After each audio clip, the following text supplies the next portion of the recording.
Good morning students, online classes में आपका स्वागत है।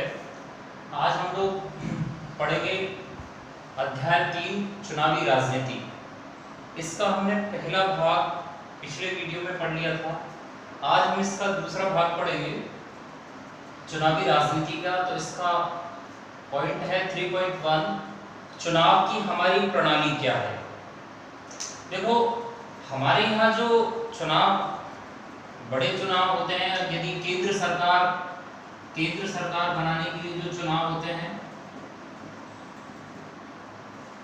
वो होते हैं लोकसभा के, और राज्यसभा के जो चुनाव हैं, राज्य सरकार के जो चुनाव हैं वो होते हैं विधानसभा के।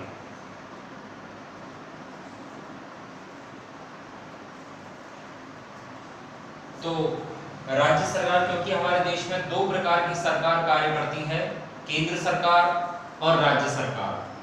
अब ये जो हमारे यहाँ जो चुनाव होते हैं, इसमें सिस्टम ये होता है कि जो सरकार होती है वो 5 वर्ष के लिए चुनी जाती है। इनका जो कार्यकाल होता है सरकार का वो होता है 5 वर्ष, चाहे केंद्र सरकार हो या राज्य सरकार हो। इसके साथ साथ होता क्या है, जैसे मान के चलो कि कोई भी सरकार 5 वर्ष के लिए चुनी गई, जैसे ही उसका कार्यकाल समाप्त हुआ, कार्यकाल समाप्त होने के बाद में जो चुनाव होते हैं वो चुनाव कहलाते हैं आम चुनाव। दोबारा से बता दें आपको कि हमारे देश में राज्य सरकार हो या केंद्र सरकार, दोनों ही सरकारों के जो चुनाव होते हैं वो 5 वर्ष की अवधि के लिए होते हैं। यानी कि उन चुनावों में जो जीते हुए सदस्य हैं, जो प्रतिनिधि हैं, उनका कार्यकाल होता है 5 वर्ष का। और 5 वर्ष के पश्चात जो चुनाव होते हैं, जैसे किसी सरकार का, पिछली सरकार के 5 साल पूरे हो गए, तो 5 साल पूरा होने के पश्चात जो चुनाव होंगे वो कहलाएंगे आम चुनाव। किसी भी पिछली सरकार के 5 वर्ष पूरा होने के पश्चात जो चुनाव होते हैं वो कहलाते हैं आम चुनाव। अब जैसे देखिए, हमने एग्जाम्पल पढ़ा था हरियाणा का, कि हरियाणा में 90 स्थानों पर चुनाव हुए थे, और 90 में से लोकदल जो पार्टी थी, उस पार्टी को, देवीलाल की जो पार्टी थी, चौधरी देवीलाल की पार्टी को 60 स्थानों पर उनकी पार्टी को जीत प्राप्त हुई। अर्थात लोकदल पार्टी के जो प्रतिनिधि थे वो 90 में से 60 स्थानों पर जीते थे हरियाणा में। तो कहने का मतलब यह है कि 1987 में ये चुनाव हुए, और इससे पहले कांग्रेस की सरकार चल रही थी 1982 से 87 के बीच में। जैसे इनका कार्यकाल खत्म हुआ, तब जो चुनाव हुए वो चुनाव कहलाएंगे आम चुनाव। और जैसे 87 में 90 में से 60 सीटें प्राप्त हुई लोकदल पार्टी को, और लोकदल पार्टी ने अपनी सरकार बना ली। अब देखिए, स्थिति ये होती है कि 5 साल के लिए ये जो सदस्य हैं, ये 5 साल के लिए रहेंगे जनप्रतिनिधि के रूप में। परंतु इन सदस्यों में से सपोज किसी की मृत्यु हो जाती है, ईश्वर न करे कभी ऐसा हो, अगर किसी की मृत्यु हो जाती है, या कोई दुर्घटना हो जाती है, या कोई आरोप लग जाता है, ऐसी स्थिति में इनका जो पद है वो रिक्त हो जाता है, खाली हो जाता है। और ऐसे खाली स्थानों पर जो चुनाव बीच अवधि में कराए जाते हैं, उन चुनावों को कहते हैं उपचुनाव।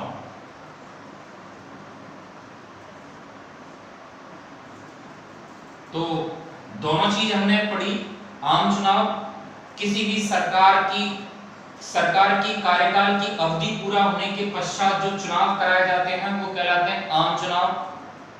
और 5 वर्ष की अवधि या 5 वर्ष का कार्यकाल पूरा होने से पूर्व यदि कोई स्थान रिक्त रह जाता है, और उस रिक्त स्थान को भरने के लिए जो एकाध स्थानों पर चुनाव कराए जाते हैं वो कहलाते हैं उपचुनाव।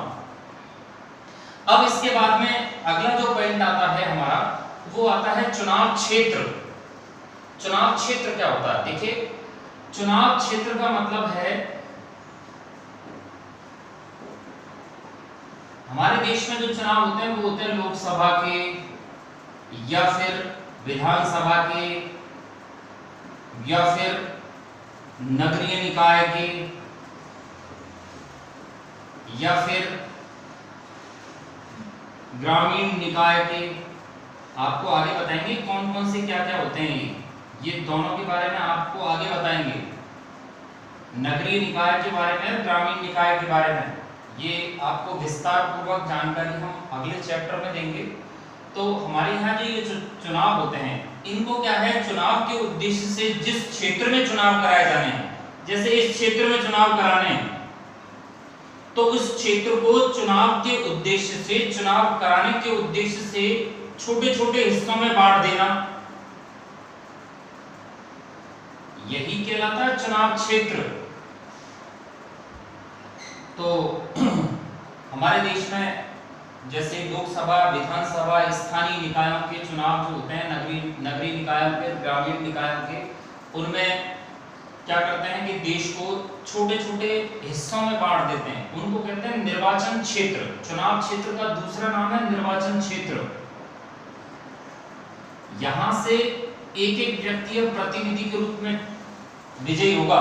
उम्मीदवार तो बहुत सारे होंगे लेकिन विजयी प्रतिनिधि के रूप में केवल एक को प्राप्त होगी। तो ये है हमारा, जैसे हमने उसमें भी पढ़ा था, ये हमारे इसी पार्ट के भाग में, शुरू के भाग में हमने पढ़ा था कि हरियाणा में जो चुनाव हुए, हरियाणा में 90 स्थानों पर चुनाव होने थे, अर्थात हरियाणा को बांटा गया था 90 स्थानों में, और 90 स्थानों में चुनाव हुए तो जीते हैं कितने प्रतिनिधि, पूरे 90 जीते हैं। लेकिन उम्मीदवार के रूप में तो हर स्थान से 2 या 3 या जितने भी हैं वो खड़े होंगे, कितने भी हो सकते हैं खड़े उम्मीदवार, कितने भी हो सकते हैं, लेकिन प्रतिनिधि के रूप में विजय केवल एक क्षेत्र से एक व्यक्ति को प्राप्त होगी। इसी तरह से जैसे हमने आपको बताया था कि हरियाणा के विधानसभा चुनाव में 90 स्थानों पर चुनाव हुए, इसका मतलब ये था कि चुनाव के उद्देश्य से हरियाणा को हमने छोटे छोटे भागों में बांट दिया। कितने भागों में? 90 भागों में। तो ये 90 जो है ये चुनाव क्षेत्र या फिर निर्वाचन क्षेत्र कहलाएगा। इसके बाद में नेक्स्ट जो पॉइंट आता है हमारा वो आता है आरक्षित निर्वाचन क्षेत्र। आरक्षित निर्वाचन क्षेत्र,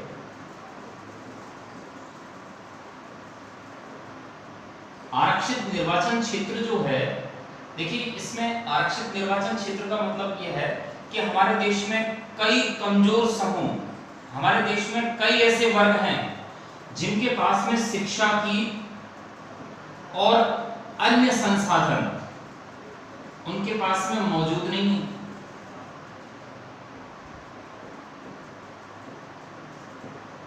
और इन लोगों को भी सरकार चलाने का मौका मिल सके, इन लोगों को भी राजनीति में भागीदार होने का मौका मिल सके, इसी उद्देश्य से हमारे देश के कुछ हिस्सों को आरक्षित निर्वाचन क्षेत्र के अंतर्गत रखा जाता है। वहां से जिस वर्ग को आरक्षित किया गया है उस वर्ग के लोग ही वहां पर चुनाव लड़ सकते हैं। जैसे आपको बताएं, लोकसभा के चुनाव में हम बात करें कि लोकसभा में जो निर्वाचन क्षेत्र हैं, यानी कि चुनाव क्षेत्र लोकसभा में हैं 543, ये लोकसभा के, लोकसभा में चुनाव क्षेत्र या निर्वाचन क्षेत्र है 543 प्लस 2। ये 2 लोग ऐसे हैं जिनको राष्ट्रपति के द्वारा मनोनीत किया जाता है, यानी कि चुनाव नहीं होता। राष्ट्रपति 2 क्षेत्र ऐसे होते हैं जिनमें से मतलब राष्ट्रपति 2 लोगों को तो मनोनीत करता है केवल, बाकी लोकसभा को चुनाव क्षेत्र जो है 543 चुनाव क्षेत्रों के अंतर्गत बांट रखा है। राष्ट्रपति अपनी इच्छा से लोकसभा में 2 लोगों को मनोनीत करता है। अब ये राष्ट्रपति की स्वयं विवेक पर निर्भर करता है कि वो किन 2 लोगों को करे हर 5 वर्ष के लिए। और 543 जगह चुनाव होते हैं, यानी कि हमारे यहाँ पर लोकसभा के निर्वाचन क्षेत्र या चुनाव क्षेत्र है 543, अब ये जो 543 है, जैसे लोकसभा की बात करें तो 543 टोटल निर्वाचन क्षेत्र है, इसका मतलब 543 स्थानों पर चुनाव होने। अब इन 543 में देखो सामान्य वर्ग के लिए, सामान्य वर्ग इसके लिए आरक्षित है 412 स्थानों पर सामान्य वर्ग के लोग चुनाव लड़ेंगे, कोई भी चुनाव लड़ सकता है वहां पर। और अनुसूचित जाति, अनुसूचित जाति वर्ग के जो लोग हैं वो 84 स्थानों पर चुनाव लड़ेंगे, वहां पर कोई अन्य वर्ग का व्यक्ति चुनाव में हिस्सा नहीं ले सकता उम्मीदवार के रूप में। इसके बाद में है अनुसूचित जनजाति, अनुसूचित जनजाति के 47 स्थान आरक्षित हैं। यहां पर अनुसूचित जनजाति के 47 स्थानों पर अनुसूचित जनजाति के अलावा न तो इसमें से कोई भाग ले सकता उम्मीदवार के रूप में, न ही इसमें से कोई भाग ले सकता है। तो ये जो स्थान है, जैसे ये टोटल हो गया 543 लोकसभा के चुनाव क्षेत्र है, निर्वाचन क्षेत्र है, वहां पर उम्मीदवार के रूप में 412 स्थान ऐसे होंगे इन 543 में से जहां पर सामान्य वर्ग यानी कि कोई भी व्यक्ति चुनाव लड़ सकता है। 84 निर्वाचन क्षेत्र ऐसे होंगे जहां पर केवल अनुसूचित जाति के लोग ही चुनाव लड़ सकते हैं उम्मीदवार के रूप में, और 47 स्थान ऐसे होंगे जहां पर केवल अनुसूचित जनजाति के व्यक्ति ही चुनाव लड़ सकते हैं उम्मीदवार के रूप में।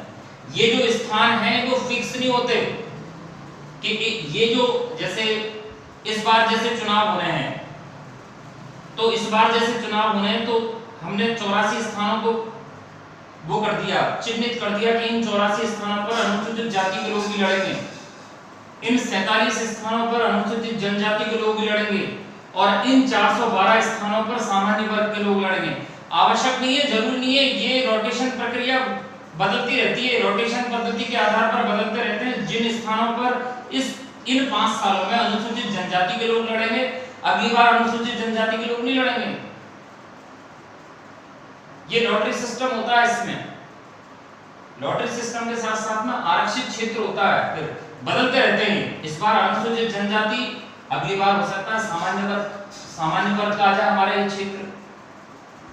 तो ये जो आरक्षित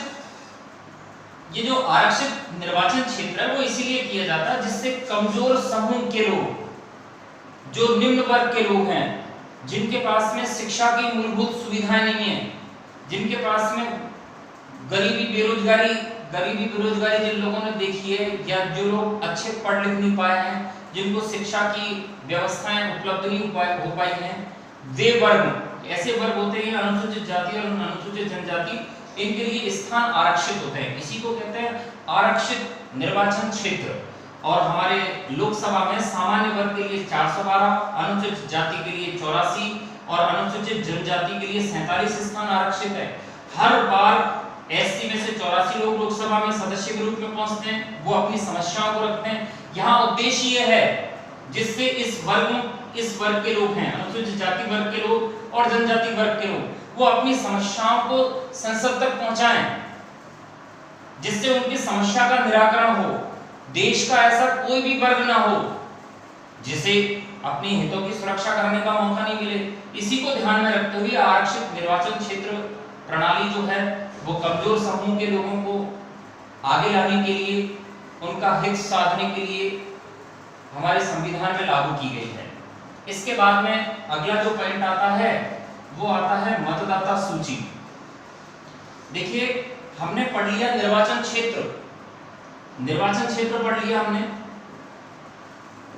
अब निर्वाचन क्षेत्र जो होता है, निर्वाचन क्षेत्र के अंतर्गत चुनाव के उद्देश्य से देश को, यानी जिस हिस्से में हम चुनाव करा रहे हैं उसको चुनाव के उद्देश्य से उसको छोटे छोटे क्षेत्रों में बांट देना, ये कहलाता है निर्वाचन क्षेत्र या चुनाव क्षेत्र।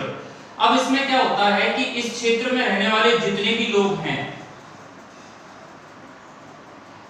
जिनकी आयु 18 वर्ष से अधिक है, उन सबका नाम, यहां रहने वाले जितने भी लोग हैं जिनका 18 वर्ष से अधिक आयु जिनकी हो चुकी है, उनका मतदाता सूची में नाम होना अनिवार्य है।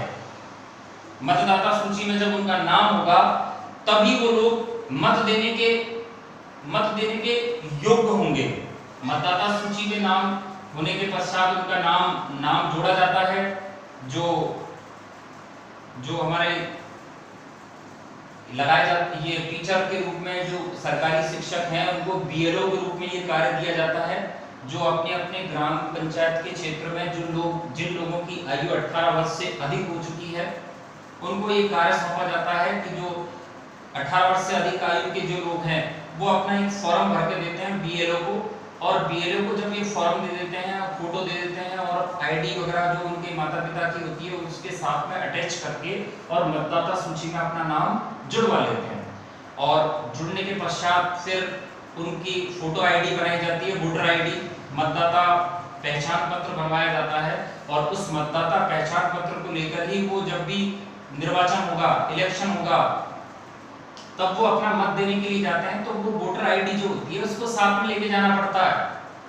और जिस व्यक्ति का नाम, कोई व्यक्ति ऐसे भी होते हैं जिनका नाम मतदाता सूची में तो है लेकिन उनके पास में वोटर आईडी नहीं है, तो ऐसे इस सूरत में क्या है, कोई ड्राइविंग लाइसेंस, पैन कार्ड वगैरह या राशन कार्ड, ये जो पहचान पत्र है, ये जो पहचान है, इस पहचान को लेके जाना पड़ता है, फिर दिखाना पड़ता है कि नहीं मैं वही व्यक्ति हूँ जिसका ये नाम इसमें लिखा हुआ मतदाता सूची में, तब वोट देने दिया जाता है। तो ऐसी मतदाता सूची होती है, तो इसलिए कोई भी व्यक्ति जो वोट देना चाहता है उसका अपने क्षेत्र की मतदाता सूची में नाम होना अनिवार्य होता है, और वो अपने क्षेत्र से वोट दे सकता, किसी दूसरे क्षेत्र से जाके वोट नहीं दे सकता, क्योंकि दूसरे क्षेत्र में अगर वो वोट देने जाएगा तो उसकी वहां की मतदाता सूची में नाम होगा ही नहीं उसका।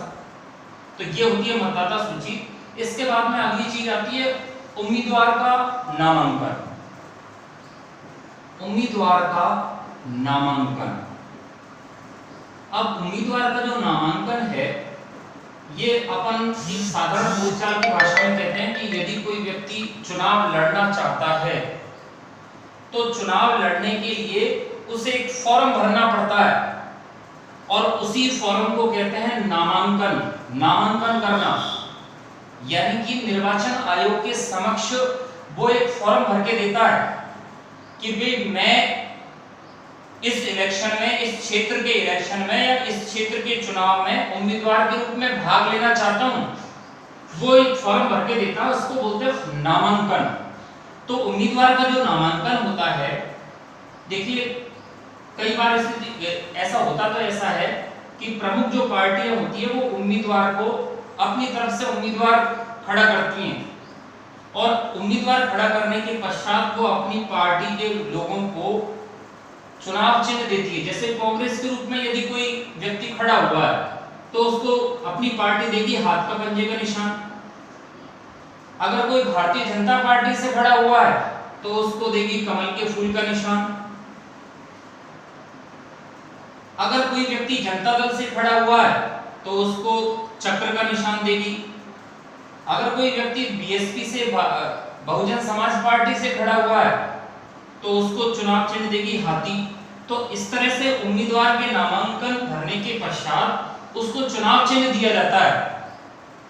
तो चुनाव चिन्ह दिया जाता है, उसको बोलते हैं कि भाई इसको, अगर जब पार्टी किसी व्यक्ति को चुनाव चिन्ह दे देती है तो ये माना जाता है कि उस व्यक्ति को पार्टी की तरफ से टिकट मिल गया। तो ये होता है टिकट। इसके बाद में देखिए नामांकन पत्र को भर के, और निर्वाचन आयोग के जो अधिकारी होते हैं अपने अपने क्षेत्र में, तो वहां पर ये नामांकन पत्र भरकर दे दिया जाता है। इस नामांकन पत्र के साथ में कुछ जमानत राशि भी जमा करानी पड़ती है। जमानत राशि के रूप में जो जमा करानी पड़ती है, ये जमानत राशि इसलिए होती है कि कुल जितने भी मत पड़े हैं उसका 20% मत यदि उस व्यक्ति को प्राप्त नहीं होते हैं तो वो जमानत राशि जो होती है वो डूब जाती है। अब इसके बाद में इस जमानत राशि दे दी, और जमानत राशि के बाद में एक चीज और देनी पड़ती है, घोषणा पत्र। एक अलग फॉर्म आता है इस नामांकन पत्र के साथ में, उसमें उम्मीदवार को 3 चीजें भरनी पड़ती है। कि उसके ऊपर कोई आपराधिक मामला, कोई केस तो नहीं चल रहा। अगर कोई है तो उसका ब्यौरा दे वो। दूसरी चीज है कि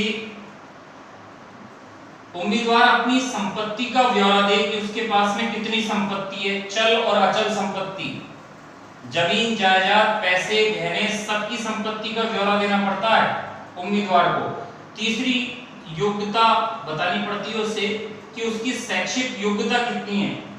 तो अपने घोषणा पत्र में कोई भी उम्मीदवार ये 3 चीजों का ब्यौरा देता है कि उसके ऊपर कोई केस तो नहीं चल रहा, उसके पास में कितनी संपत्ति है और उसकी शैक्षिक योग्यता क्या है।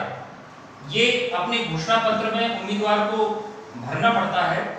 और इसके बाद में हम अगली चीज की बात करें कि उम्मीदवार की शैक्षिक योग्यता क्या होनी चाहिए। तो देखिए, विधानसभा और लोकसभा के चुनावों में कोई फिक्स नहीं है।